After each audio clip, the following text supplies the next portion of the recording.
Hello दोस्तों, एक बार फिर स्वागत है आपका हमारे YouTube channel power pulse hub पर। आज हम बात करने वाले हैं बिजली के ट्रांसमिशन टावर के बारे में। ट्रांसमिशन टावर, जिसे बिजली ट्रांसमिशन टावर, पावर टावर या विद्युत पाइलॉन के नाम से भी जाना जाता है, एक लंबा स्ट्रक्चर होता है, आमतौर पर स्टील का जालीदार टावर, जिसका इस्तेमाल हाई वोल्टेज वाली तारों को सहारा देने के लिए किया जाता है। बिजली के जाल में इनका इस्तेमाल उन हाई वोल्टेज ट्रांसमिशन लाइनों को ले जाने के लिए किया जाता है जो बिजली उत्पादन स्टेशनों से सब स्टेशनों तक बिजली पहुंचाती हैं। वहीं सब स्टेशनों से बिजली उपभोक्ताओं तक पहुंचाने के लिए लो वोल्टेज वाली ट्रांसमिशन और डिस्ट्रीब्यूशन लाइनों को सपोर्ट करने के लिए बिजली के खंभों का इस्तेमाल किया जाता है। ट्रांसमिशन टावरों को जमीन से पर्याप्त सुरक्षित ऊंचाई पर भारी ट्रांसमिशन कंडक्टरों को ले जाना होता है। इसके साथ ही सभी टावरों को हर तरह की प्राकृतिक आपदाओं का सामना करना पड़ता है। इसलिए ट्रांसमिशन टावर डिजाइन एक महत्वपूर्ण इंजीनियरिंग का काम है जहां सिविल, मैकेनिकल और इलेक्ट्रिकल इंजीनियरिंग के सिद्धांत समान रूप से लागू होते हैं। आइए देखते हैं ट्रांसमिशन टावर के पार्ट्स। विद्युत ट्रांसमिशन टावर विद्युत ट्रांसमिशन प्रणाली का एक प्रमुख हिस्सा है। आइए देखें एक ट्रांसमिशन टावर किन किन भागों से मिलकर बना होता है। 1. ट्रांसमिशन टावर की पीक। 2. ट्रांसमिशन टावर का क्रॉस आर्म। 3. ट्रांसमिशन टावर का बूम। 4. ट्रांसमिशन टावर का केज। 5. ट्रांसमिशन टावर का बॉडी। 6. ट्रांसमिशन टावर का लेग। 7. स्टब या एंकर बोल्ट और बेसप्लेट असेंबली। इन भागों को वीडियो में आगे थोड़ा और विस्तार से समझाया गया है। ध्यान दें कि इन टावरों का निर्माण कोई आसान काम नहीं है और हाई वोल्टेज ट्रांसमिशन टावरों को बनाने के लिए एक पूरी टावर इरेक्शन प्रक्रिया होती है। Peak of transmission tower. ऊपरी क्रॉस आर्म से ऊपर वाले हिस्से को ट्रांसमिशन टावर की चोटी कहा जाता है। आमतौर पर इस चोटी के सिरे पर अर्थ शील्ड वायर जुड़ा होता है। ट्रांसमिशन टावर का क्रॉस आर्म।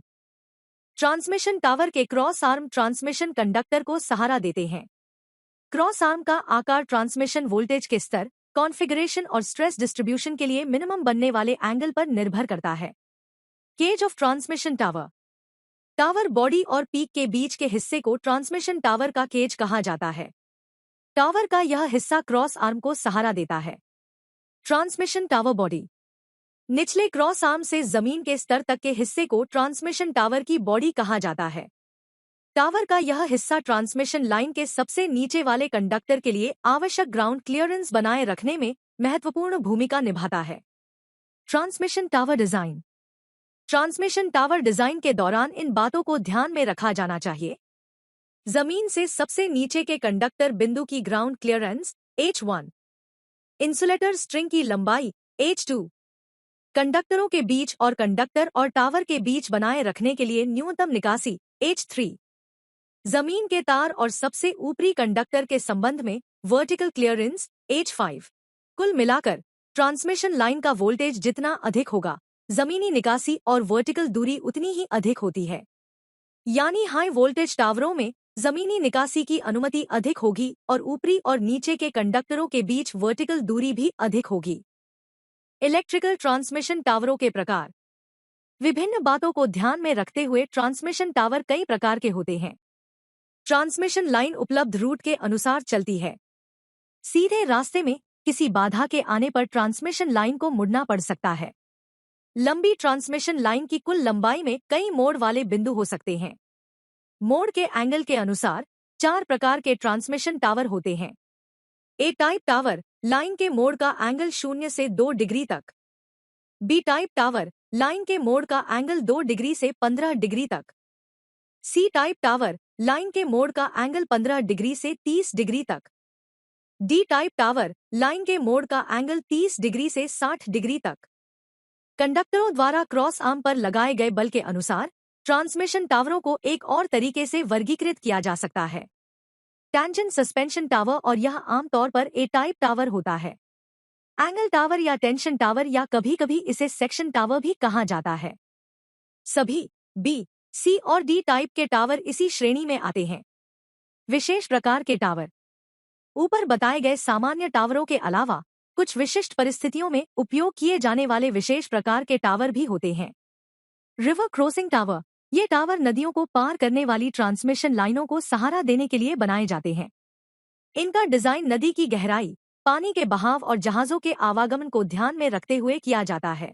दोस्तों, ट्रांसमिशन टावरों का क्लासिफिकेशन सर्किट्स की संख्या के आधार पर भी किया जा सकता है कि वे कितने सर्किट ले जा सकते हैं। सिंगल सर्किट टावर, ये टावर केवल एक ट्रांसमिशन लाइन सर्किट को ले जाते हैं।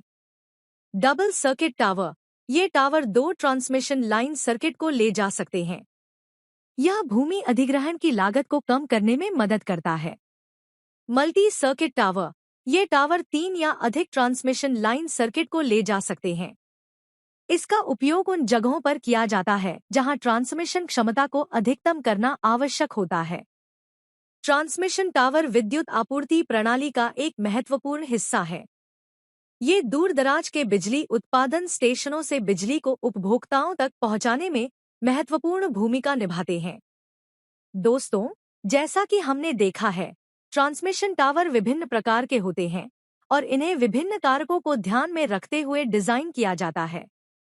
अगले वीडियो में हम देखेंगे कि डिस्ट्रीब्यूशन सेक्टर्स में लो वोल्टेज को ट्रांसमिट करने के लिए लाइन कैसे प्लानिंग की जाती है और उन्हें कंस्ट्रक्ट कैसे किया जाता है। उम्मीद है आपको यह जानकारी पसंद आई होगी। अगर आप बिजली से जुड़े और रोचक विषयों के बारे में जानना चाहते हैं, तो हमारे चैनल को सब्सक्राइब करें और लाइक भी करें, साथ ही अपने दोस्तों के साथ शेयर करना न भूलें। धन्यवाद।